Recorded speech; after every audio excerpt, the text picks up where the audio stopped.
former chairman of the editorial board of Daily Independent newspapers. We thank you so much for joining us this morning. Thank you so very much. Thank you. That's what you have brought. Thank you. All right, Mr. Femi Babalola is a journalist, also a public affairs analyst. Thank you so much for joining us on the program. Thank you so much. Thank you. So the three of these wise men will be helping us to make a sense of development today, looking at what will be happening, looking at the data that we have regarding the election and also of the reports we'll be getting from the field. So I should let you know, just give you some of the data that we have here. 18 political parties are fielding candidates for the presidential election, and many of them are also fielding candidates for the different parliamentary seats. That's for the Senate and for the House of Representatives. We have the number of persons registered to vote for this election, 93,469,008, but not all of them collected their PVCs. We'll come to the data for the collection of PVC shortly. And for the constituencies, 1,491 electoral constituencies what we have here in the country, and 774 local government. I'm sure you know that. Registration areas, that's what you know as what, 8,809, and we have 176,000, beg your pardon, 846 polling units all over Nigeria. And for this election as a whole, we have 15,331 contestants for the election. Let's help you make a sense of those who collected their PVCs. Now I'll be putting these to our panelists that will be helping us to have an understanding of what we should expect going forward today. So of the over 93 million people that registered to vote, only 87.2 million, about 93.3% of them collected their PVC, and we hope that we have a huge turnout. This should be the highest in history. Of course, we expect that each election cycle you get a better figure than the previous one. But we have a 93.3% of those who registered to vote collecting their PVC, while about 6 million people did not collect their PVCs. 6,259,229 people. That's 6.7% of the population not collecting their PVC. We'll be breaking it down for you later on, looking at the state-by-state breakdown of the collection of the PVCs and some very interesting statistics, because we get some look at some states like Bauchi, 99.0% of the residents of, those who registered to vote actually collected their PVC. So when you look at some of the other states like Oyo, for instance, which is 84.3%, then perhaps our analysts will be helping us to have an understanding of these issues. But let me begin. Let's start now. We'll be taking reports from the field shortly, especially INEC says polls will open by 8:30, and I spoke with the rec on radio yesterday, and he assured me that every of the polling units in Osun State will start by 8:30. So let's begin to disaggregate and have a better understanding of the data now. Dr. Ogunyemi, so we have 87.2 million people collecting their PVCs. These are the people that will elect a new set of leaders here. 93.3%. Impressive or not? By every means. That's significant, and that is very, very salutary, especially in the southwestern part of Nigeria, where collection and participation in voting has oscillated since 2011, between around 72% and 80%. But now its average is 86% PVC collection rate. That's significant. Although the North has always been the leader when it comes to political sagacity in this country, the North is more participatory in political decision-making process. And that's why you see Bauchi 99%. 99%. Although you may want to say that the statistic is a little suspect. Does it mean that there are no people who have died during that time? And only just about. The tendency for us to begin to say that 99% of total registered people also collected their PVC maybe significantly suspicious. But that's what we have, except we have any significant evidence to prove the reverse. We cannot, in all honesty, impugn the statistics. Well, Mr. Ademiluyi.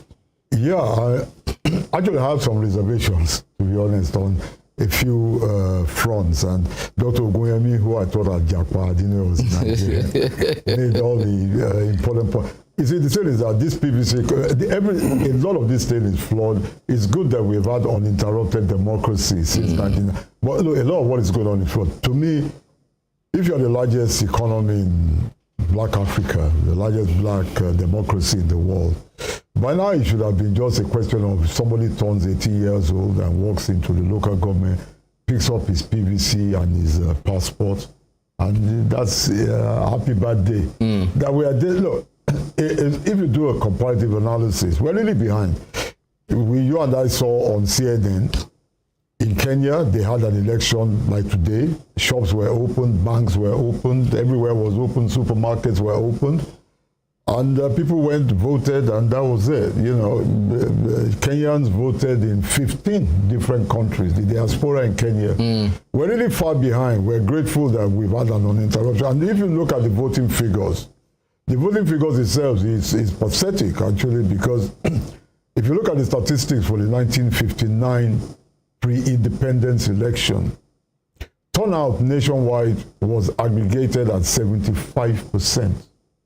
That's 1959 federal elections. And if you look at the plebiscite on the 1963 Republican Constitution, turnout was 83% of registered voters. Today we're talking about 34-35% turnout. There's something fundamentally flawed about our democracy, because if you look at somewhere like Lagos, for example, where my family registered, I'm actually registered in Lagos. And that's one of the things, for example, one of the flaws, right, is that I presume, is a presumption that everybody here in this building isn't going to exercise their franchise. There ought to, we saw in Kenya, we saw in the Republic of South Africa, that people, essential workers, medical staff, essential workers, electricity workers, so many people, you can't tell the hospitals to go. They voted a day or 2 days before. So I followed the Kenyan elections on television, and I was impressed. Now, can you imagine the disenfranchisement? Calculate how many people are working in medical facilities and in electricity distribution, generating, distribution and transmission, fire service across this country today. You probably disenfranchised about 2 million people already. If you look at all the nurses, the doctors, the ambulance drivers, the electricity workers, you get what I mean? It's something we have to correct. And you see, my own argument is that we should not be behind other African countries. Nigeria should be the Eshiwaju. That other people are now saying, Nigeria is too way ahead of us. How can Kenya be so way ahead of us? I've mentioned Kenya about 4 times now. Sorry, I took too long. All right, so I mean, Mr. Babalola, the figures here. Well, I am not surprised at all that even in Bauchi, they could have such a record. You know, in North, they have a rallying point. About 2 or 3 days ago, when I was in Ibadan, I was discussing with an individual at Ojo, and he told me, my friend, please come over to Ojo. And I went there. I saw this man's shop. I found loads of bags and many other. And I asked him, who are the owner? He said, that's why I called you. These are the northern boys. He said they are going back to their state. So they want to keep their whatever with him. They are about 102. They sent vehicles from all the way from Bauchi, Zamfara, and Kano State to come and pick them. And I asked them, I interviewed. To go and vote back north? Speaking, these boys that used to go with wheelbarrow and what have you. So it's like in the north, they are well informed when it comes to voters' education, beyond the southern west, the southern part of Nigeria. Then number 2, in north, there are factors that we can combine together, both primordial and then the immediate factor, which I think really help them to have a very larger number of what we are discussing now. So I am not even surprised, especially in this part of people will ask you question. Are you the one feeding me? Why are you going to, put me under compulsion that you go and collect my PVC? Despite the fact that we all understand the importance of PVC collection. So I think they have moved further and better than the southern part of Nigeria. Well, interesting. So, perhaps we should do, before we do a further breakdown, because if you look at those who did not collect PVCs, Osun is actually top with about 18% of PVCs left uncollected. I don't know if there's any connection with the fact that we did our election earlier. I wouldn't know. But before we come back to that, I know we'll be breaking it down, looking at state by state collection of PVCs and which states will be. I don't know if we have swing states in Nigeria as we do have in America. Maybe so you help us have an understanding of that before we begin to take the report. But what do you think will be the issues uppermost in the minds of voters today? What will make them to say, I'm voting for party A or party B? I think loyalty to party, loyalty to party in the history of loyalty, generally speaking, will be significant. Significant in the north only. But in the southern part of Nigeria, they're most likely to look into the economic realities and how the activities of government has impacted upon their welfare. Don't forget that the ultimate purpose of government, Section 14, subsection 2 of the Constitution of the Federal Republic of Nigeria, 1999, is the security and the welfare of the people. So the South tends to vote more on grounds of principle rather than historical loyalty to political parties. So I expect these two variables to impact upon, first, turnout, and second, the direction of political activity. Well, so I understand that one of our correspondents is on the line to join us, give us some updates. Emmanuel Ujadigele, if you're there, can we... Emmanuel? Hello, Emmanuel. Yeah, I can hear you. Thank you. Where are you at the moment?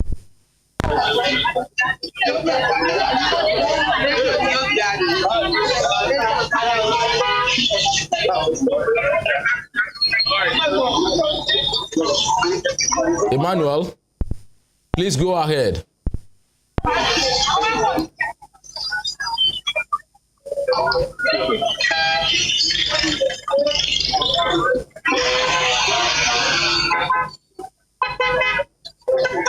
Okay, well, so Emmanuel, are you ready to go now?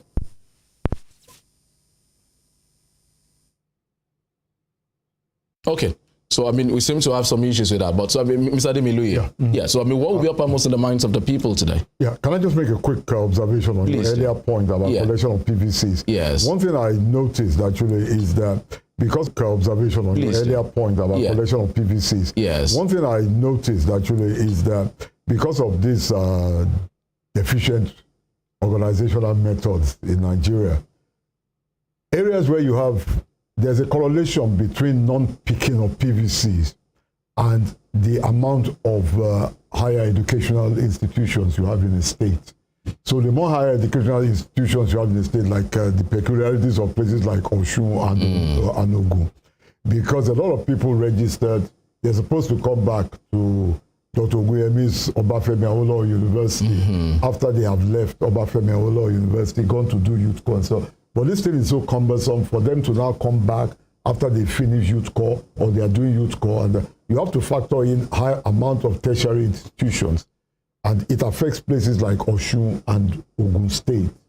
If you look at the studies where there are disproportionate, for want of a better word, amount of tertiary. And Osun has about 10 universities. Osun has about, so I'm not surprised. Dr. Oguyemi himself knows. I've seen him for such a long time. I keep mentioning his name.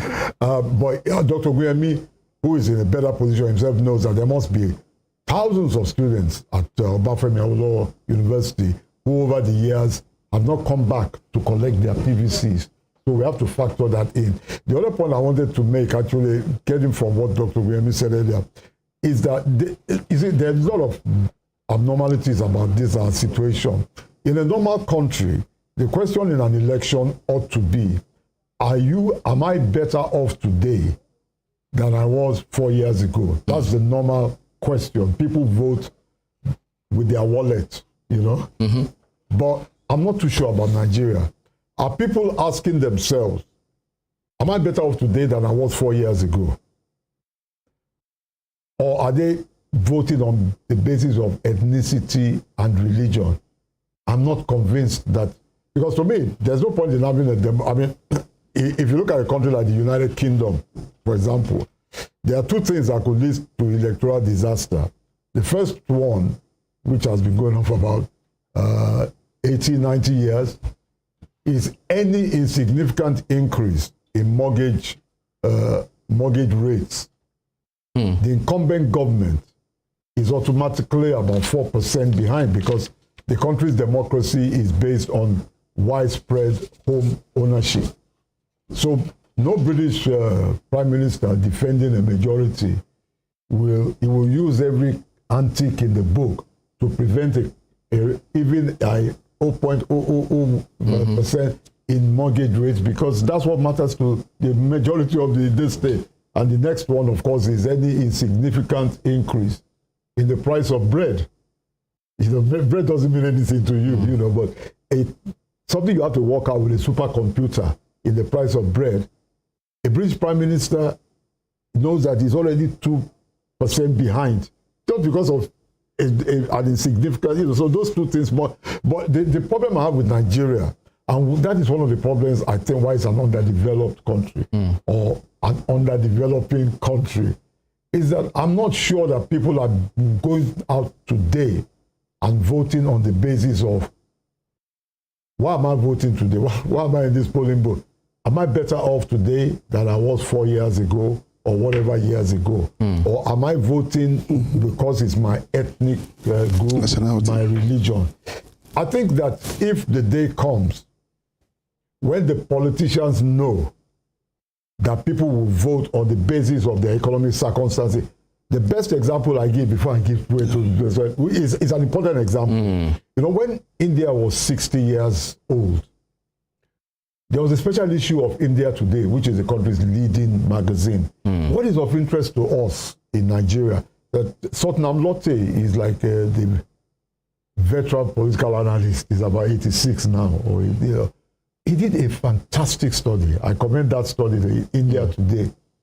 And he came to the conclusion, which is important for Nigeria, that one of the reasons why India has performed above expectations from independence is what in India they call the cost of incumbency. See, Nigeria, you talk about the power of incumbency.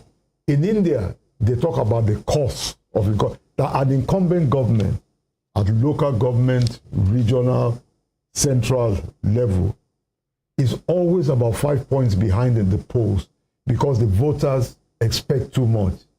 So for an incumbent, you know, the present, the government of Manmohan Singh was the first incumbent federal government in 32 years to be re-elected. No central government in India had won re-election for 32 years. That's because the voters' expectation is so high.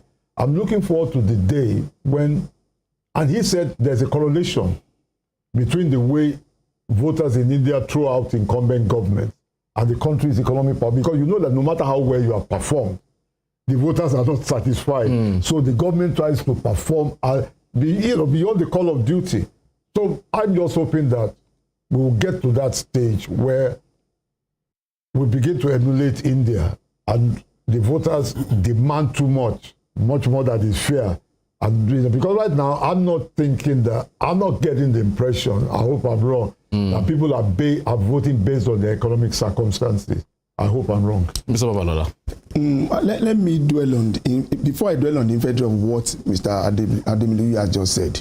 In UCA today, they have about 15 polling units, which shows that even the 8 workers, they are going to cast their vote today. That's one. Number two, when you look at the peculiarities of the 6 geopolitical zone that we have in Nigeria, it rightly would dictate how they are going to cast their vote. For example, in the far north, they believe that our Oga said we should do this. That is the kind of sentiment that is going to prevail over there. Number two, when you come down to the south, especially in the southwest, one of the things that I believe is going to engineer them to vote today is, oh, this man is from my tribe. Then number two, we think about security. Then three, religion is going to play a very larger percentage of how they are going to cast their vote. Today, it might not be any other day because of some issues that we have faced in Nigeria in the past. Then when you go to the southeast, they have their own peculiarities too. You know, they are looking for a way to get away from Nigeria. So one of the things that is going to give them that opportunity is that, oh, okay, would this man give us opportunity after he has used either 4 or 8 years? These are the factors. But let us look at one singular thing. Number one, Nigeria is not one of the saner climes that we can think of. In London, United Kingdom, there may be some other reason in which they are going to look at. Look at this woman, I've forgotten the name. She was elected some time ago. Then when you look at the economic issues and the promise that she has given to the people over there in United, he said, oh, let me step down. I've forgotten the name of that individual. She just stepped down. In Nigeria, we do not have such a factor. What we want is, oh, I want to be leader. Sir, in India, during the time of Pandinero, I think when Mahatma Gandhi, or was it Pandinero, when he died, they said, oh, man, we have lost a gem. The light has gone out of India because they believe in that personality. So security, economy, and the influence of the personality is going to largely inform the impression of the voters today. And when you now look at the geopolitical zone, what will take me out to cast my vote will be very different from what is going to take a middle belter outside to go and vote. There are a lot of peculiarities that we can give. Different factors will inform different security, regions. Religion, tribe, and what have you. Every other thing will play out today. Dr. Ogunyemi, so you're also a historian, and maybe help us have an understanding of the lead up to this election has been very traumatic for most Nigerians. Yes. So you have the fuel crisis, you have the cash crisis. Would that play a role? Would that in a way affect voters' perception, voter decision today? I think, generally speaking, Nigerians' political behavior accords well with the idea of power and the struggle for it, rather than power to better the lot of the welfare of the Nigerian citizens. For example, you can find people directly vote against their own welfare in a particular candidate who, because that person is from their ethnic group, then he must be there. So vote against their own welfare? Of course. What that means is that, don't forget, the first election we had in Nigeria was 1923. 1923. Yes. As a result of the Hugh Clifford's constitution of the year previous to that. So the elective principle was inserted into the constitution and we had it. It was limited to Lagos and Calabar. So, and the condition, the economic condition of the people then was not the issue. The issue was struggling with the British and taking over the local government and municipal government of Lagos from the British officials. It was not about the welfare. Otherwise, if it were to be their welfare, the tax on water, pipe-borne water, Lagos had begun to use pipe-borne water in this country since 1916. And it should have been the issue, that is, the Lagos water tax. But it was not the issue. The issue was, one, the British were taking most of the jobs, the top jobs, especially in the middle level. And Nigerians, creme de la creme, if you like, the elite of that time, thought that they were being sidelined. And since we have begun to have some significant measure, group of people were educated then, they thought it was their turn first to wrestle with the British officials who were being imported then to take over those jobs. But the power play was there. In 1959, the issue was not about whether it was the conditions of welfare or even security. The issue amongst the leading political elite then was that power be domiciled in their hands. And power and power relationship in Nigeria has become so incentivized to the extent that if you lose out, in the presidential, for example, presidential election, you may not be able to reconcile yourself to the Nigerian political system for quite a long time. For example, the President of the Federal Republic of Nigeria has power to appoint 18,616 persons without recourse to the National Assembly. 18,616, you got me right. Yeah. Wow. And without recourse to the Constitution? To the National Assembly. To the National Assembly, rather. You just appoint them, and that's all. And this refers to the parastatals, for example, the members of the board. For example, we have 52 federal universities. Yeah. The council of those universities, we have at least 7 appointees of the President of the Federal Republic of Nigeria. It doesn't need to make any recourse to anybody to do that. That's 7 times 52. Now, look at the parastatals in Nigeria and the agencies. For example, the National University Commission, for example, which is the parastatal of the Federal Ministry of Education. The President of the Federal Republic is enormously empowered. And if in the contest for that kind of office you lose out, you may not probably, that is, if your bloc loses out, you may not probably be able to get into the power equation in Nigeria for the next, say, 16 or 32 years. And that can lead to a permanent loss of influence by your group. So the issue is not about whether the government has made your economic or welfare better than before. No, it is about how you struggle for power so that people who are closer to you are in the corridors of power. And that's extremely important in Nigeria. It is actually the main issue, determining political participation in the northern part of Nigeria. That is, never lose the control of power. That the only thing you have is the political power. The economic and other things are in the southern part of the country. So if you lose it, you may not be able to get into the equation again. That's the determining factor. So our behavioral pattern here is different from the normal world standard. Yes, it's extremely very, very different. For example, in the United States of America, they look at the statistics. What is the stock exchange saying? What is mortgage? Like Pademlu has also mentioned. What is it saying? What is the cost of basic living? Basic living. In other words, your conditions of living, food, shelter, transportation, and things like that. But in Nigeria, I'm afraid that is not the calculation. All right. So just before I bring you, Mr. Ademilu, we seem to have a report from the field here. Dayo Oderinu. Dayo, if you're ready, please go.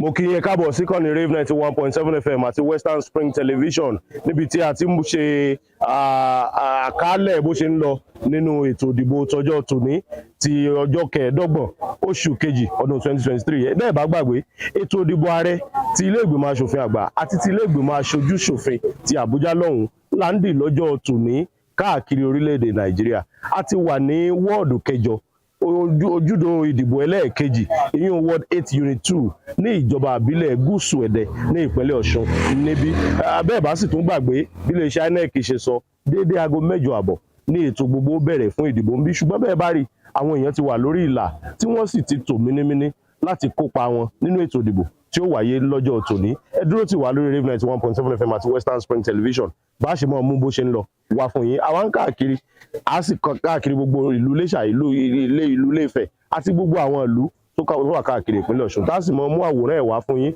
àti bó ṣe ń lọ káàkiri ẹsẹ̀ kùkú àti àwọn ìlú ńlá wa nípínlẹ̀ Ọ̀ṣun bí Adédayọ̀ Ọdẹ́rìnú ló kọ mi ẹ dúró tì wá àtúnbọ̀ láìpẹ́ yìí. All right, thank you very much, Dayo. I mean, so like we said earlier, we'll be mixing it together, get report from in English and Yoruba from the people, so that people, can also have a feel. That people in the grassroots can also have a feel of what's happening. They'll be getting more reports as we go. Mr. Ademilu, so our behavioral pattern here is quite different from what obtains other parts of the world. Dr. Ogoyemi, as always, I'm going to switch this. Nailed it. He said everything. He's nailed it very, very succinctly.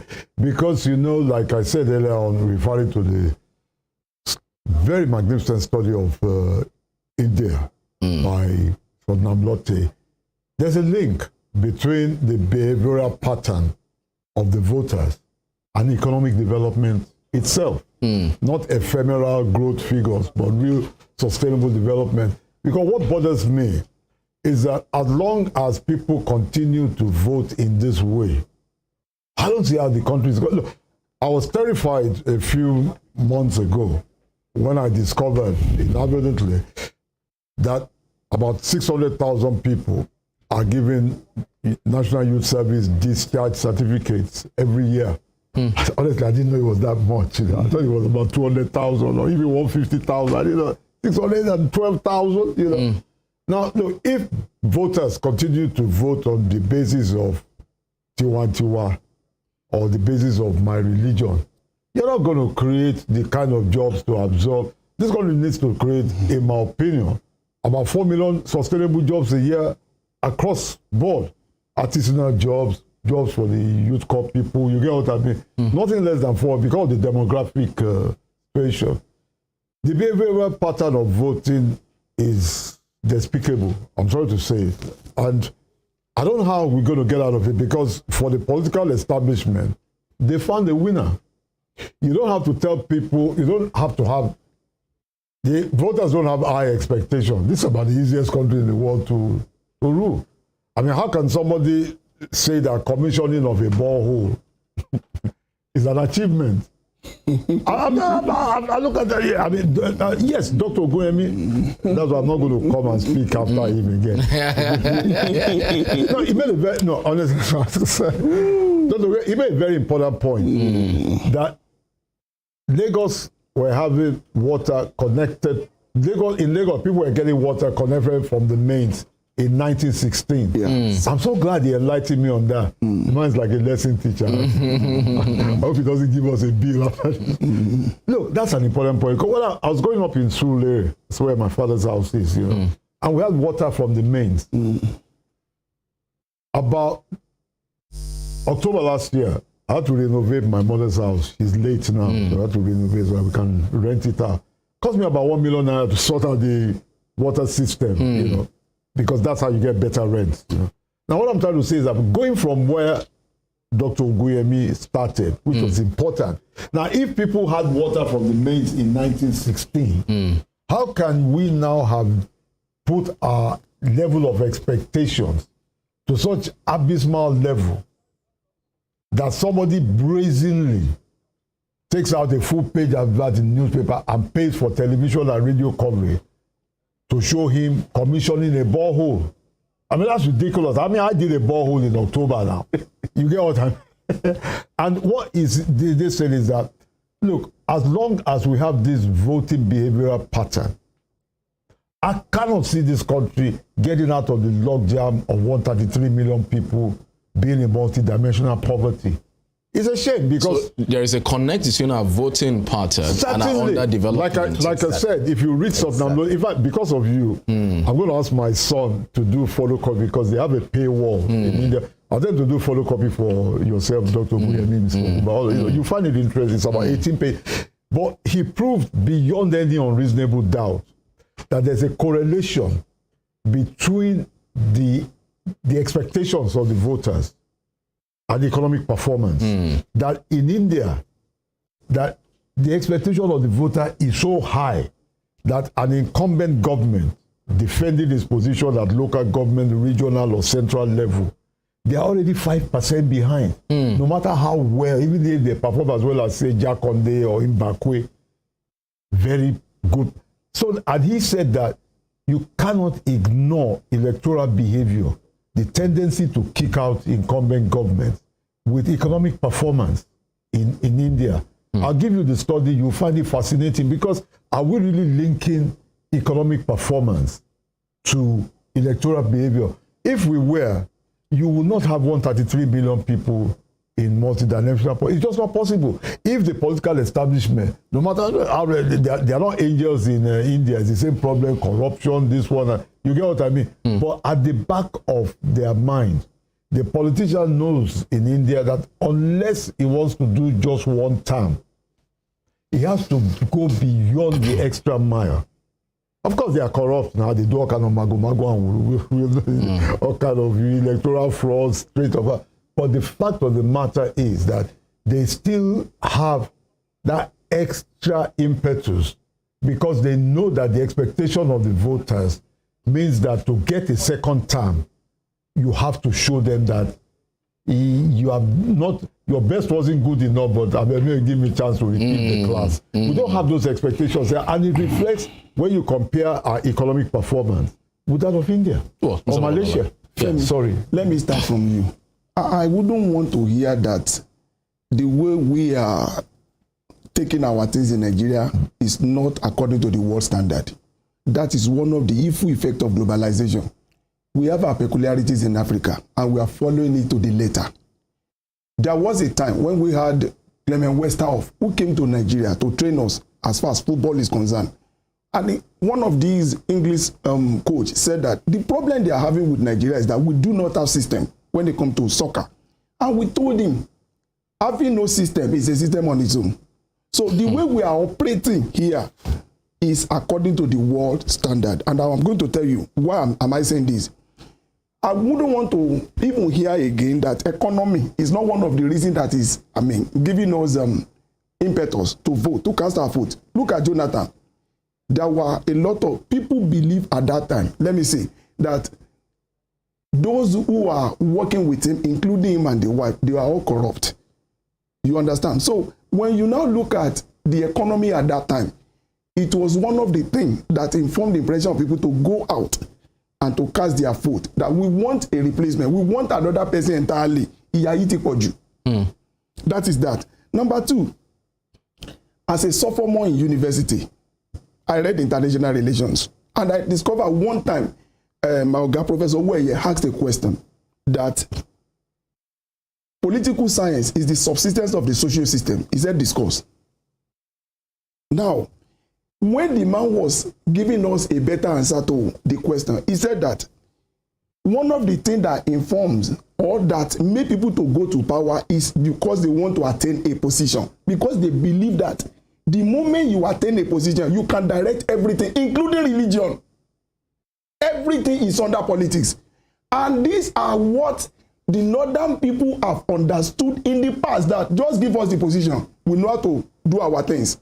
It is we here that we are running after administration and economy. They believe when you have the power, you can thwart the liberty of every individual. And that is the more reason in this bottom billion world called Nigeria, or rather Africa, we always run after position without looking at what we can do with the position. That is that. Two, apart from the fact that we know that economy is one of the factors that is going to play out today in today's election. Don't forget that people are begging for money these days. They are begging for food. You feel the cash crisis will have an impact on sincerely yours. Sincerely yours. Talk to an old woman. They will tell you that, man, I am going out to vote because of what is happening. Because of what I have passed through largely enough in these past few days or past few weeks. Let me dwell on what my doctor has just said. Under a sitting governor, they have over 6,000 positions. Over 6,000 political appointments. So, if I want to support Femi Olanipepu to become the governor of his state, it's all because of what I'm going to gain from him. And I am telling you, that may be the peculiarities of those who are well educated. For those who are not, they have their reason to go out. And let me say, primarily enough, economy is part of it. Well, okay, so I understand we have another report here. So just before we get back to Dr. Oguyemi, Joseph Atewe, if you're set for us, we can take you now. All right, good morning and welcome to the live coverage of the general elections. We're currently at polling unit 2, Ward 8 in Ede South local government. Do not forget that accreditation and voting will kickstart by 8:30 this morning. And as we speak at Ward 8, polling unit 2 here at Ede South local government, residents are already outside to come exercise their franchise. And hopefully by 8:30, as I said earlier, elections will commence. Our next stop, of course, will be the nearest polling unit from here. And once we're done, we'll be headed for Elisha. It's still the live coverage of the general elections at 2023. All right, so Joseph Atewe, they're giving us some more reports. So it appears that polling have opened, and from what the rec said, you told me yesterday that polling is supposed to open 8:30 everywhere. So in fact, before 8, that most of his polling officers will be on ground. And from what we're getting from the feed, it appears that's actually the situation of things. But I'd like us to break down, more for that. I'll be using the screen now, if my director is ready, so that we can actually break down the state with the highest PVCs. And Dr. Mr. Demiluyi and then Mr. Babalola, you help us to actually look at which state will ultimately decide this. So it's 18 people who are vying to become the next president, but then we have 3 or 4 main runners. You tell me if it's 4 or 3, or even if it's 2, as we move on. But I'd like us to look at the state by state basis, of the collection of PVC. As at the 5th of February, INEC announced that 87,209,007 people collected their PVC. So I'd like us to have an understanding of the breakdown of the states now. So you help us to look at it, how how it is here. So like I said earlier in my introduction, Bauchi has the highest. If you check it here, Bauchi is 99% of the PVC, and they have 2.7 million. Another state high up there with the collection of PVC is Jigawa, 97.7%. You have Katsina also doing 98.4%. And here you have Sokoto at 96.6%, Kebbi 97. There are some of the states called the Kardashian state, the KKK state, because of the votes that they turn in. So check the north. From Borno, 97.4%, Yobe 96.8%. Even in places where there is crisis, look at the collection of votes, the PVCs. Look at Gombe, 97.4%. I think the state in the north with the lowest collection of PVC is Adamawa here, 89, and Kwara at 90.6. In the north. Even the FCT had 94.0%. Nasarawa has 97.3%. Plateau 96.3%. Niger, Nigeria's biggest state by land mass, has 97.6%. So, that's for the north. Let's go down south here now. So, in the south, let's start from Oyo State. Oyo has 84.3% collection rate for the PVC. Ekiti has 97.0%. It seems Ekiti is the highest in the southwest. Yes. Ekiti is the highest in the southwest, 97.0%. Lagos, which has the highest number of PVC collected and highest number of voter registered, is 88%. 88%. And Osun State here, we had our own election last year, middle of last year, is 81.5%, and we have 1.5 million voters. 1.5 million voters there. Anambra State, incidentally, is the home state of one of the front runners in this race, has a 98.8% PVC collection rate, and they have 2.6 million voters. Another state with a high rate of collection of PVC in the south is Ebonyi State in the southeast, with a 97.1% collection, 1.5. And then you have Bayelsa at 95.6% also. And Rivers is 92.9% at 3 million voters there. So, that's that. I'd like you to react. So if you look at these data, the North, you've talked about the political awareness in the North. Yes. But then does it explain for the high rate of this PVC collection, with Bauchi getting 99% of the PVCs?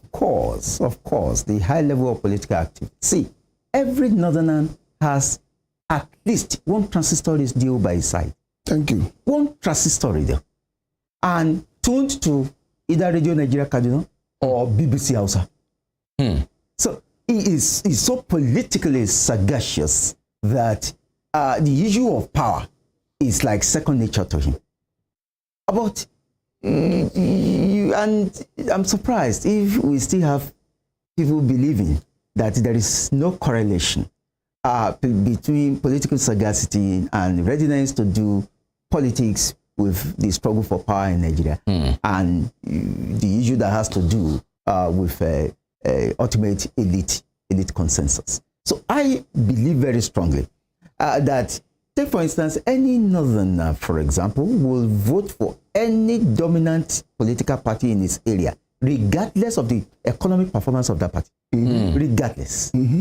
This has been true since 1959. So if we have historical statistics showing us particular tendency in a particular area, we should begin from there, because we do not need to reinvent the wheel. Each time you see the basic statistics and it's been true. It's been proven to be true since 1959. That's just the behavior. Now, just check out. Even the Southwest has improved because average, in terms of average, it's 66% collection rate. That's significant. Before it wasn't like that. But if you look at the actually coming out to vote vis-a-vis collecting PVC, that's another language entirely. In fact, the least politically active in this country with respect to turnout or coming out to vote is the Southeast. Yeah. The Southeast is the loudest in political complaints, but it is the least in political participation. And it's been like that since 1959. That's the statistic. So if we have, it is now that you are seeing a lot of political activity in between, around Delta, and particularly the Delta Igbo and then Anambra State. It is now that you are seeing it. It wasn't like that. Even when the Southeast was a major player in the party politics and governance at the federal level from 1999 to 2015. The Southeast was almost politically lethargic. Is there an explanation for that? I mean, is there a reason for that? Because the Southeast puts a lot of its trust and activity in economics rather than in politics. That's number one. Then the number two is that the Southeast tends to tag along the main political party that is at the center. I mean, don't forget, since 1959, it is only from 2015 till now that the Southeast is not a major player at the center. The Southeast, in fact, the loss of the Southwest has always been the gain of the Southeast. That is the politics of the Southeast. Yeah. That the Southwest loses so that it gains. That's it. That's it. It's not that the Southeast will be better, no, but that the Southwest loses so that it gains. It was done in 1959. It was done in 1979. It was repeated in 1983. It was the main thing between the Association for Better Nigeria of Arthur Nzeribe. So what is it? So now if they are waking up to political reality now and they are participating very well, collecting VVC, which is the first statistic we have seen, we expect them to follow that up with actually coming out to vote. Okay, so I mean, we talk about the turnout. So 87,209,007 people collecting PVC. This is people who have the power to elect, our next set of leaders. Yes. But the question again will be, what's the voter turnout likely going to be? Can we project? Whatever projections we do will have to be based upon actual people who have come out to collect their PVCs. That's the first. Which is 87 million. Which is 87 million. And then from there, we begin to, prophesy, to see, using history as the basis of our prophecy. For example, turnout in the North has always been very high. In fact, the highest in Nigeria, if you compare all the political zones. So we expect the North to vote more than the South. That's one is basic. So the North ultimately will decide who becomes next president. Of course, in this country, if you lose in the North, you have lost the presidency. There's no way you can be president in Nigeria without winning in the North. And there are five powerful, vote guzzlers. We can call them vote baskets in Nigeria. 3 of them are in the North. 3? No, of course, 3 out of the 5. And they are Kano, Kaduna. With 5.5 million votes. Kano, Kaduna, Katsina. Kaduna has 4.1 million votes. In the South, we have 2. Lagos, Rivers. These are the vote guzzlers. If you lose in any of these, if you lose in all of these 5 states, just forget it. If you lose in 3 of them, you can never win the presidency. So you need to win at least 3 of them. You must win minimum 3 for you to be president. So I only need to check the voting pattern in Kaduna State, in Kano State, in Katsina State, in Lagos State, and in Rivers State, to know the next president. And tangentially maybe Delta, to know actually who will win. And if you do very well, in 3 out of these 5, you are good to go. Mr. Ademiloye, I mean, so interesting data here. We break down by INEC. We look at the percentage of PVC collection up north and what it is down south. Yeah. What does he say? Well, it says a lot about the self-serving ineptitude of the southern political establishment. Yes. A very long time ago, I remember in 1982, my mother, the Yoruba setup of that era, my mother had younger relatives living with her. You know what I'm talking about. So Jack Onde, who was very good, that has nothing to do with partisan point. Jack Onde made it clear that if you don't have a voter's card, you can't have access to healthcare, education. And my mother too, you know, she had about 5 relatives, you know, living with her. So she, my mother not sort of, I had to, you know, get my official driver where I was working in the bank to now make sure that she got her it wasn't PVC there, whatever it was there. Because she was very scared that she got 5 kids living with her. They have to go to hospital, they have to get enrolled in school. I admire that. Now, we have come full circle in the West, where instead of emulating Jack Condé, who was clearly a Democrat, we've gone into voter suppression. How many governors in the South gave you the indication like Jack Condé did, that if you don't have that PVCO, it's going to be wahala getting to hospital? They did it in Old Oyo State then, sir. Yeah, no, I'm not talking. I'm talking about now, this dispensation, which means that there's something wrong. You get what I mean?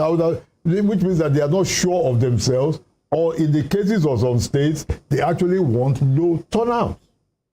The turnout in Lagos State, 34%, is scandalous. Given the sophistication of Lagos State. And the enlightenment. That's why I'm registered. And the enlightenment, you would expect that if the national average is, say, let us say for the sake of argument, if the national average is, say, 41%, your expectation is that Lagos State will have a turnout of about 58 to 60%.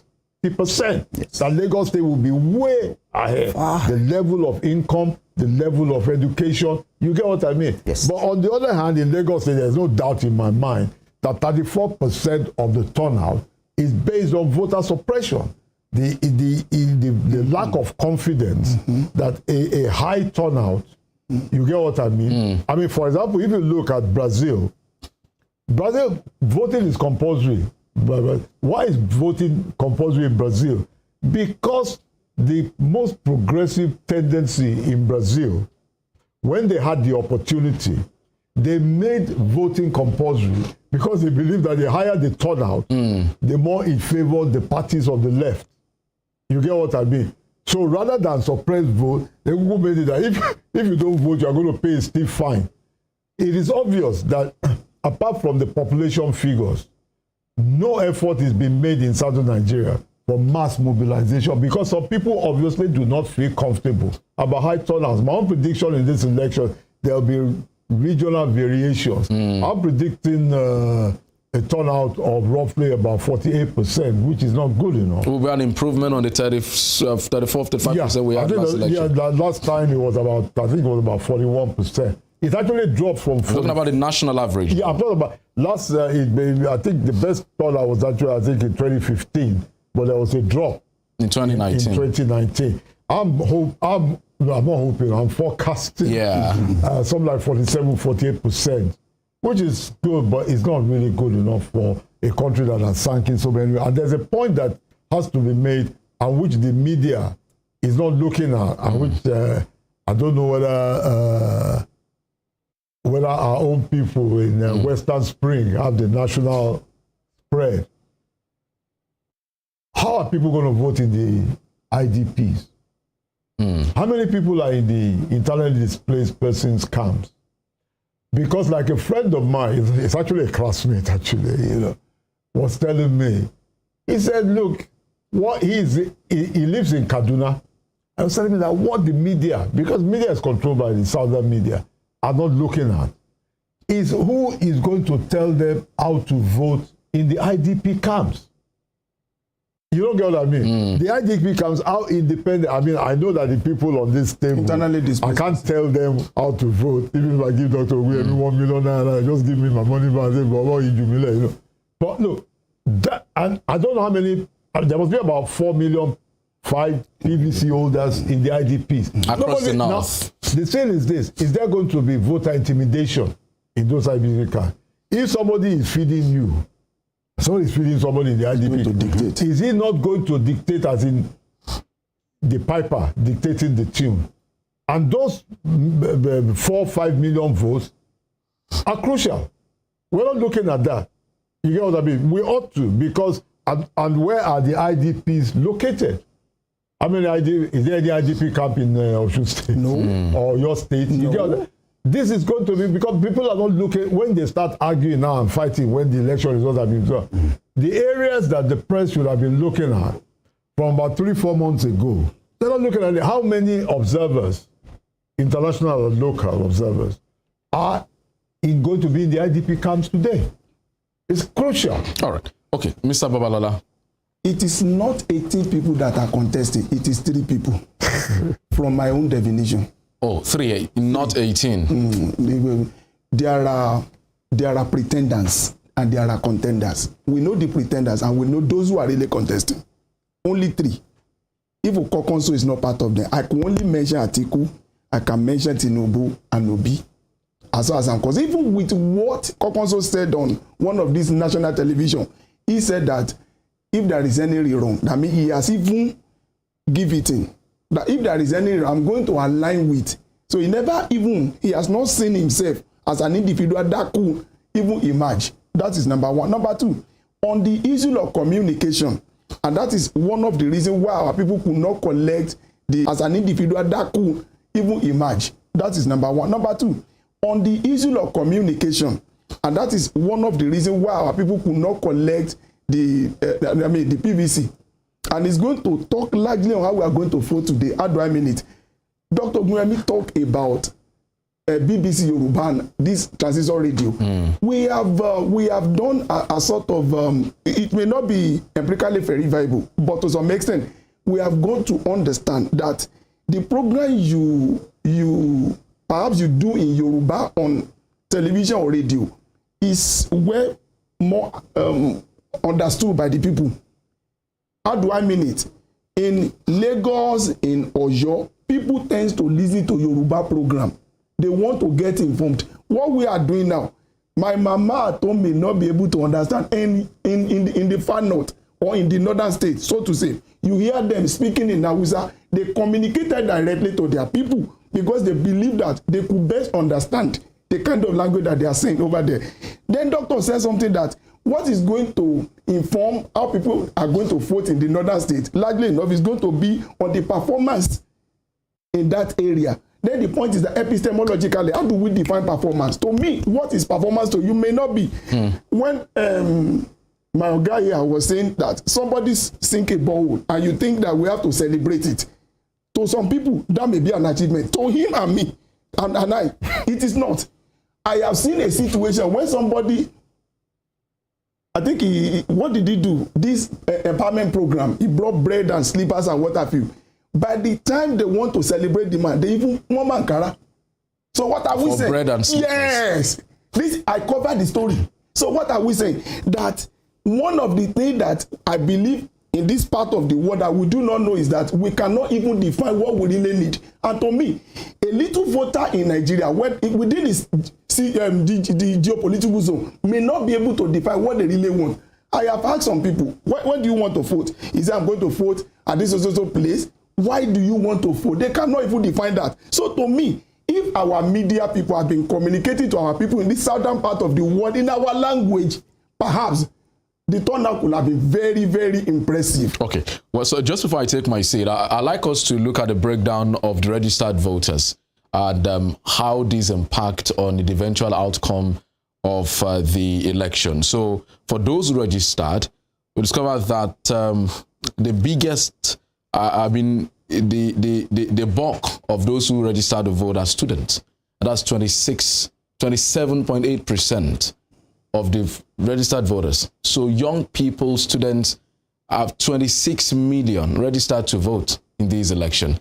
The next to it is actually those who are farmers and fishermen at 15.8%.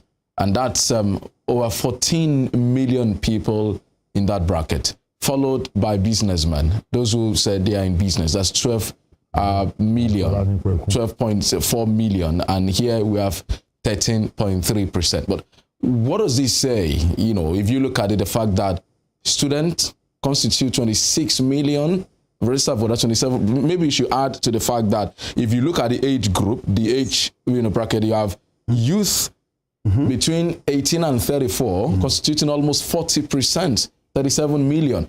And you know, in Nigeria here, even those who are above 34 say they are youth. Yeah, yes. 40 people. So if you look at the next one, middle-aged, 35 to 49, it's also 35%. If you add these two together, what does it say about the election? Maybe Paddy, you want to tell you? Yeah, I wanted to make. Sorry, I've forgotten. Yeah. I'm sorry. No I problem. apologize to Dr. Ogun. I'll buy him a drink later. Actually, I wanted to. Can I just make two Please very do. quick points? The first one is actually that, unlike Mr. Babalola, as you will see in about 5 hours' time, there's a Kwakwanso effect. Kwakwanso, in my opinion, is going to come forth, but there's going to be a Kwakwanso effect in states like Kano, Jigawa, Katsina, parts of Niger State, and parts of Kaduna State. And it's not going to happen, but technically, Kwakwanso could actually force a runoff. It's not going to happen, no. But what I'm impressed with is Kwakwanso. And one of the good things about populism, not everything about populism is good, but one of the good things about populism is that it is the first step from taking people away from thinking just about tribe and religion. You get what I mean? Not everything is good, though, but populism itself has its role. It can lead to fascism if it's not careful. But when you have the kind of populist swing, because people like Aminu Kano and the Bonu Youth movement, who are actually more radical than Aminu Kano, they actually frightened the establishment in the north because people were now beginning to ask questions about the sincerity of the clerics and the feudal class itself. So what I'm saying is that even though this man, in my projection, just my projection, is going to come forth, but there are, going forward for this country, some positive developments. I don't know how many of them are in tertiary institutions. Now, and the schools have been shut down. Yeah, now the schools have been shut down. People have been dispersed. I'll give you one example. You know, about 10 years ago, 10 or 12 years ago, when that about, it must be 15 years ago, the election that brought the coalition government in the United Kingdom, you notice that the chairman of the electoral body, one lady, you know, who nobody had heard about, like your own chairman here, she almost resigned. Why? Because the student surge, the amount of students who came out to vote because of the tuition fees issue, overwhelmed the electoral body. And they were running out of ballot papers in constituencies where you had large student bodies. So the Air Force had to start airlifting extra ballot papers from London and stuff. What I'm saying is this: if you have so many students registered, how many of them are still, as of this morning, where they're registered? I was expecting a large student turnout. What I don't understand about Nigeria, and I'm not a lawyer unlike Dr. Ogunyemi, is how do you have a democracy in which you shut down universities at whim? Because by saying that the universities are closing now, I don't know the structure of Nigerian universities, sadly, you know, but does that mean that if a university, well, we'll be enlightened by Dr. Thank God for him, if a university shuts down, does that mean that every student in that university do have to pack out? Does that mean that those students, unless you are in off-campus, where are you going to stay to exercise your franchise today? I'm worried about that because, first of all, it's cumbersome to do. Even one person on one of your rival stations was complaining vehemently that he registered at university in Delta State. He's moved to Lagos because he got a job. I mean, there are migratory patterns, you know. He got a job. Now, his problem is that he can't vote today because after begging and begging and begging for over 7 months, his registration from his Delta State University has not been shifted to where he's now working in Lagos. So when we look at these figures, right, I like to look at migratory patterns. And I honestly think we have to do something about making transfer of registration very easy. Because what I'm saying here is that turnouts of the most enlightened part of an electorate, anywhere in the world, it's not a Nigerian peculiarity. The more the years in schooling, the better your choices, not just in the polling booth, in your personal relationship, and the higher your productivity, like Mr. Oladipo. But I'm very worried about that, and I think in some of those issues, I'm sorry I interrupted Dr. Okay, so just for Dr. comes back, I understand we have Emmanuel with a report. Emmanuel Ujadigele.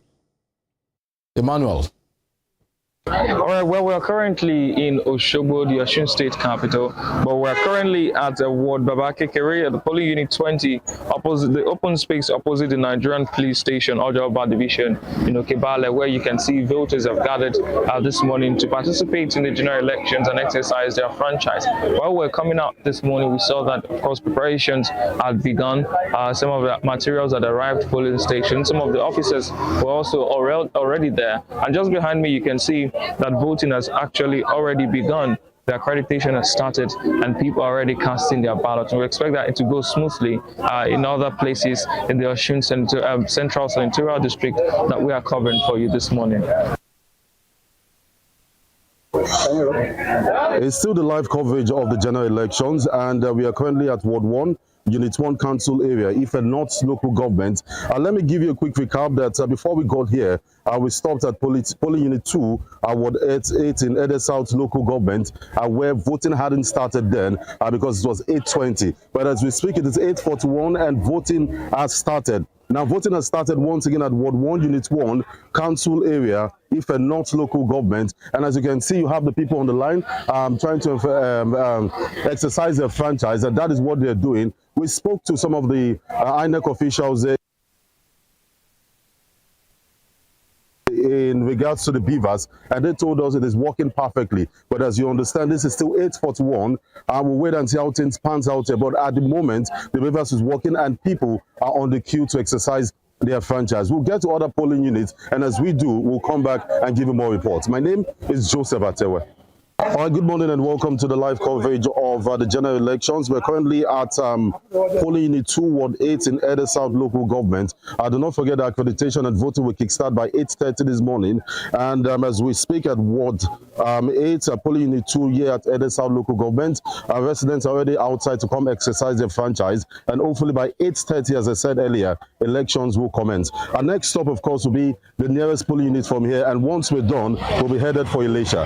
It's still the live coverage of the general elections at 2023.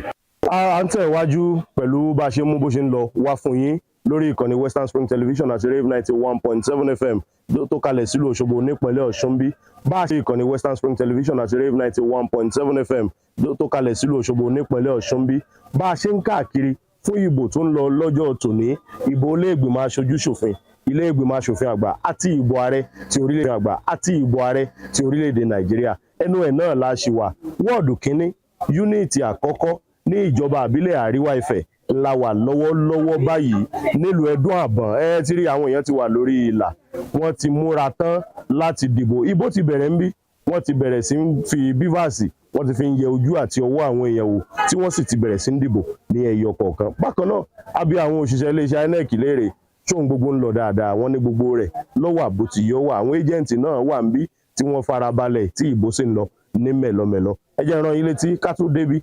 A ti kọ́kọ́ kọjá ní wọ́ọ̀dù kejì, ní wọ́ọ̀dù kẹjọ, ojúkọ ìbò kejì, Ward 8 polling unit 2 ní ìjọba àbílẹ̀ Gúúsù Ẹdẹ. A ti kọ́kọ́ kọjá ń bẹ. Ìbò tí bẹ̀rẹ̀ torí pé ọjọ́ ò tí ì tó aago 8 àbọ̀ tó yẹ kí ìbò bẹ̀rẹ̀ ńgbà tá a gbàbẹ̀ kọjá. Ṣùgbọ́n lọ́wọ́lọ́wọ́ báyìí wọ́ọ̀dù kínní, yúnìtì kínní ti ìjọba àbílẹ̀ Àríwá Ifẹ̀ la wà. Wọ́n sì ti bẹ̀rẹ̀ sí dìbò. Kò sì sí wàhálà kankan lọ́wọ́lọ́wọ́ báyìí. A gbàdúrà pé kó rí bẹ́ẹ̀ tí ó fi parí lọ́jọ́ tòní. Adédayọ̀ Dẹ́rínú ló kọ̀ mí. Ẹ mọ̀ bá wa lọ, ẹ mọ̀ fọkàn bá wa lọ. Sell your vote, don't sell your future, but that sell your birthright. How much self divide them by 4 years? How much with that?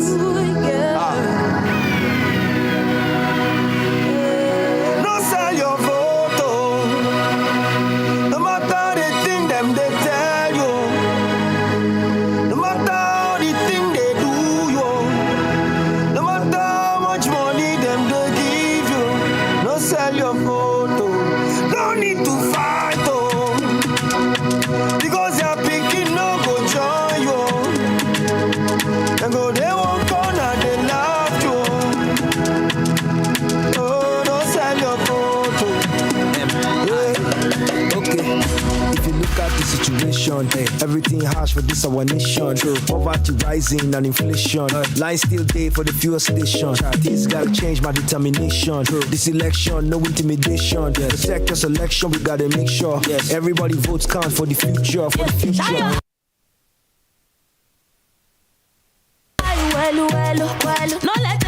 nobody deceive you. Don't let them take your vote from you. Now your future be that, oh. Yeah, now your future be that, yeah. Oh, yeah. Together we can make Nigeria better. Oh, yeah. One voice. We can make Nigeria better. Oh, yeah. No sell your vote, oh. No sell your vote. No matter the thing them they tell you, decision made. No matter how the thing they do you. No matter how much money them they give you. No sell your vote.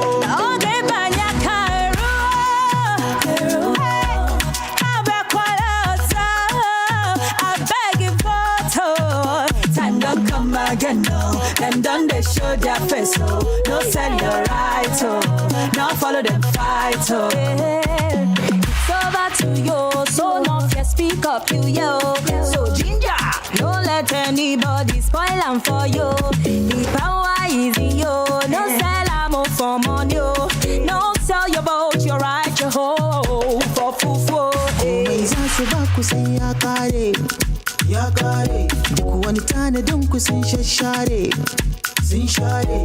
hankalin ku gare ya bace, gaba ta fi bayewa, taimaki kanka taimaki kanki mi rayuwa da inganci. No need to fight, oh, because you're picking no good joy, oh. They won't go now, they love you. Don't sell your food for your bad. Mommy, daddy, CC, baby, don't make mistake today, we go spoil your tomorrow. Mommy, daddy, CC, baby, the time don't come again to vote, so make we match. Go, we go vote, we go come to work together, we go decide our future. Oh, no matter where you come from, we're part of a great nation, that's so. Everyone sing with me, yeah.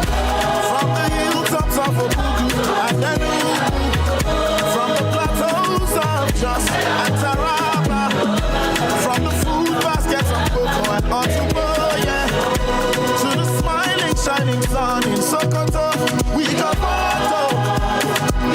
From Ondo to Jagba, we go photo.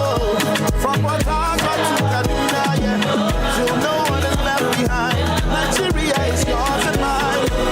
Oh, yeah. Ngema, alonya never together. Ngema, alogweja with each other. Oh, them happy. Votes are only with your PVC, man. Thank you very much. Thank you.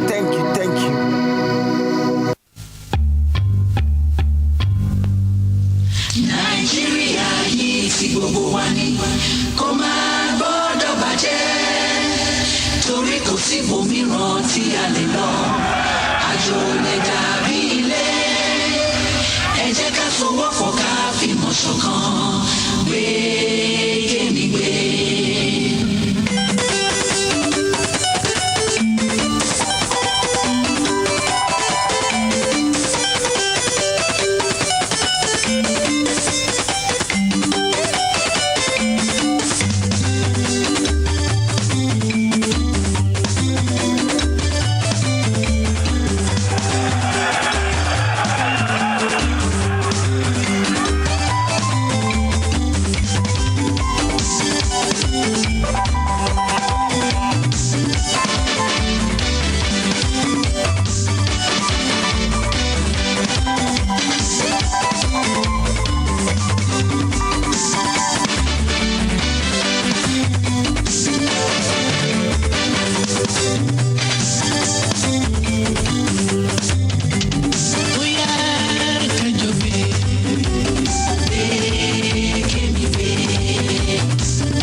kájọ ṣàṣàrò ló dára káfínú inú káfíkún lókun kí nàìjíríà ó lè tẹ̀síwájú ogun ọ̀tẹ̀ yìí ti tó kágbàgbé ìjà ẹlẹ́yàmẹ̀yà haúsá ìgbò pẹ̀lú yorùbá ṣe láṣàjọjì ìjà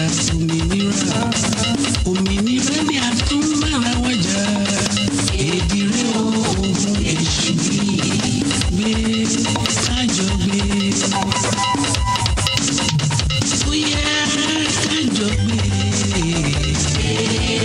kémi gbé ó yẹ kájọ gbé yẹsùn kémi gbé nàìjíríà yìí ti gbogbo wa ó máa gbọ́dọ̀ bàjẹ́ torí kò sí òmíràn tí a lè lọ.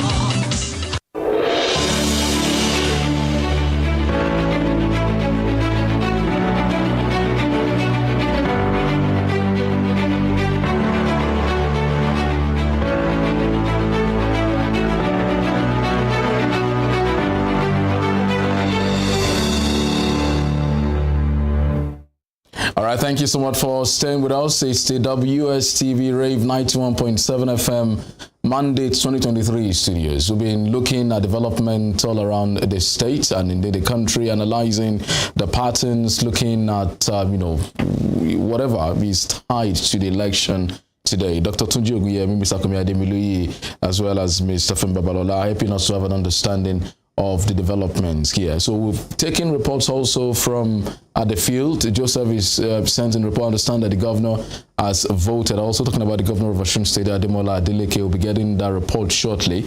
But then coming back to the screen here and about the data, Dr. Oguyemi. So we're talking about the breakdown of the distribution of registered voters. The students and farmers have the biggest, the highest voting block. And then if you have the age distribution, you have young people, youth between 18 and 34, constituting almost 40%, and then middle-aged 35 to 49, and extra 35.7%.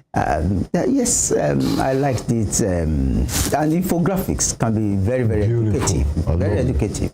But the truth of the matter is that under our laws, particularly the Constitution of the Federal Republic of Nigeria and the National Youth Service Corps Act, anyone who is above 30 is not a youth. Yes, yeah, so that's data with respect to kids. I mean, contextualizing it within the Nigerian cultural system, maybe we extend. A young man. I mean, a 31-year-old person is a young man, but certainly not a youth. But if you, assuming we're not considering that you even include him in that statistics, 26% is a huge percentage. And it is very instructive if you compare that to the number of public servants. Public servants, that's inclusive of civil servants, just 2.5%. And these are the loudest segments of the population with respect to either condemning a government or tagging along a government that is not performing. As long as you pay their salaries. You see? Now, the truth of the matter is that they are not significant. 2.5%. It's not significant. In fact, they are just about 50% of the artisans, vulcanizers, traders, vulcanizers, mechanics, and carpenters. They're just about half of that. A vocal minority. They are very, the civil servant, public servant in Nigeria is extremely vocal. And they can bring down a government by informal way of, blackmailing them through their means of social media. But it is now very clear that they are not significant. If a government, if any political party, and I hope Nigerian political party and political socialization will require that people follow these statistics by campaigning significantly amongst the youth, university campuses will now be, or places close to them, polytechnics, colleges of education, institute or para-university institutions will now be very significant as centers for political socialization by political parties. Followed by, of course, with farmers, and essentially farmers who are in organized group. Not farmers who will also be in the group of artisans and at the same time will be public servants. And there are some people who oscillate like that. But those who are in organized group, political parties, it is now very clear that they need to focus on those groups, but not on public servants. Certainly not on civil servants. because they are not significant. Now, the truth of the matter now is that with respect to the youth in Nigeria, closing down universities or polytechnics or higher or tertiary institutions, rather than work advantage, has now worked. It has now become almost like a disenfranchisement. Because if you like, it does not matter how you take the statistics. Most of these students registered while they were on campus. And if they registered while they were on campus and you close down their campuses, and the instruction by the university said it, particularly some of our universities said it here in Osun State. I can take the example of Obafemi University. Is that students stay away from class. Stay away from class. Now, when you ask students to stay away from class, does that mean they can still be within the university campus? The answer is no, because it means that it must also vacate halls of residence. 62% of our students are in the halls of residence, and that's the legal one. We are not talking people that are perching, loafing, hanging at the back of those, squatting. 62% within the university campus, 32,000 students population, and you have them close down, go. Oh no, that's I'm sorry, doctor. Are there no polling units on our campus? Of course, there are polling units because some staff, about half of us, are resident within the university campus. So that means shutting down the schools now does not mean that the staff cannot vote, but the students will not be able to. But that means the turnout will fall drastically. Exactly. And I've noticed since yesterday, it's like self-imposed curfew. I've noticed some people who have imposed upon themselves the curfew of not moving around. And if you check out some university campuses, the distance between that campus, especially University of Ilorin, to the main town, can be so significant that you may need a bus or a car to convey you from town into the campus. So if you are registered as a polling booth within the campus, you will not be able to vote. And that is going to affect very significantly the 1/4, the proportion of the student population that are registered within the 27% statistics. Well, quite unfortunate there. But so one thing we've seen this election cycle is the fact that there's been some enthusiasm, especially amongst young people. And some people have tried to draw parallels of what Obama did in the United States, getting a lot of first-time voters to come into into the fray. And some have tried to say perhaps that's also part of what may help Peter Obi, because of the kind of galvanizing that he has done amongst young people. Do you see it happening this way? And with the closure of the schools, eventually affect the turnout of those who will come out to vote, especially relating to Peter Obi now, before I come to Mr. Ademiluye? Yes, I see it happening only in the Southeast. Only in the Southeast. The youth of the North follow their fathers. Thank you. They are not like us. Thank you, sir. They are not like us. They are not social media people. They follow the conventional media. BBC, Hausa, Radio Nigeria. So the excitement is limited down south. The excitement is only limited to the south. Thank you. And it is in the south you will see a father in a particular political party and the son is loudly announcing he's being in another political party separate from his father. It is against the religion that is dominant in the north. For you to be advocating a thing that is directly opposite to your father, it's rebellion. And if you are to be in the Arab country, you are supposed to be dealt with. See, Nigeria is more than 6 countries put together. While Nigeria to be in Europe will be a minimum of 6 countries with 6 different social and political orientation. See, the southwest of Nigeria is bigger than Germany. Nigeria is the 93,000. Now around 27,000 square kilometers. We are 4 times Great Britain. Yeah. And the population herein contained in Nigeria is clearly more than twice that of Britain.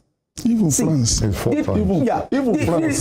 The truth of the matter is that people analyze Nigeria as if it were their community. No, Nigeria is a country of multiple nationalities. Heterogeneous society. Multiple nationalities. Where some towns and villages you have probably never heard about their name before in your life. There's a small village in Plateau State called Chip. Chip is the most diverse. Plateau State is the most diverse state in Nigeria. It has 37 languages. I'm not talking of dialects. 37 languages in Plateau State. Different from each other. I tell you, I worked there. I was a vice principal there. So the Plateau State alone is so diverse that one single, by pandering to a particular criterion, if you like, variable within the Nigerian context, will be utterly wrong applying it to the Plateau State. Just Plateau State alone, not to talk of the Adamawa Mountains. Those who have never seen anything close to modernity, they came buried in the Adamawa Mountains. Yes. And they are to vote. And you are talking about their youth voting against the position of their fathers. See, we should avoid what some people call sophistry. It is sheer sophistry saying Nigerian youth are now galvanized to vote in the particular pattern. In which part? Just tell me which part. In which part? Is it the highly militarized, if you like, charged south of Nigeria, where the youth, rather than the elders, are in charge of both politics and movement, even guaranteeing the security of security officials? Can you imagine? A non-state official is the one that the federal government has signed a contract with to guarantee the security of the Navy. Government a non-state actor. A non-state actor. He has more guns, more suppressive apparatuses than the Nigerian Navy. To the extent that the federal government of Nigeria entered a contract with him, a non-state actor, to police our waterways. To police the Nigerian coastal waters to prevent oil theft and bunkering. And it's achieving results. Now, our exportation is 1.6 million barrels from around 1.2 million. What the Nigerian Navy could not do. Now tell me, the political party of that paradox. person, the political party of that person, and is the one controlling the creeks where no vehicle has ever accessed since Nigeria was born in 1914. No vehicle. And is the one in charge of the creeks and the waters and access to them. Now, how dare you say that the youth of the place will vote against him if it's dominant political party, if he tells them the direction of voting? See, let's avoid sophistry. All right, so just welcome to Mr. Demiluyi. I understand we have Biodun Ajibade joining us live on the line. Now, Biodun, thank you so much for joining us. Where are you at the moment? Femi, good morning. Currently, I'm at polling unit 2, Agono Street, Oshogbo, local government area. That's the state capital of Osun State. Before getting to this polling unit, we've been around some major parts of Oshogbo, the state capital, the precise. We've been to Ayetoro, Olode, Okebale, Majegunle Stadium, BCG area. Poll has commenced in all of the polling units we visited in the state capital. In all the polling units we visited also, we've not recorded or we've not seen any. Women, children, women, young people, elderly, are they coming out? The turnout is fairly impressive. In fact, a lot of people were already coordinating themselves in an orderly manner, especially Misale Oshun, Atauja, Okebale area. In other polling units we visited, in BCG area, Ayetoro, Kola Balogun, the turnout is fairly impressive. Talking about the demography, we've seen a good mix. This is what, like I said, the election that led to the coalition government in England, the chairman of the electoral board almost resigned for the simple reason that they had to use the Air Force to airlift ballot papers. And this is in a very well-organized countries because they underestimated the turnout.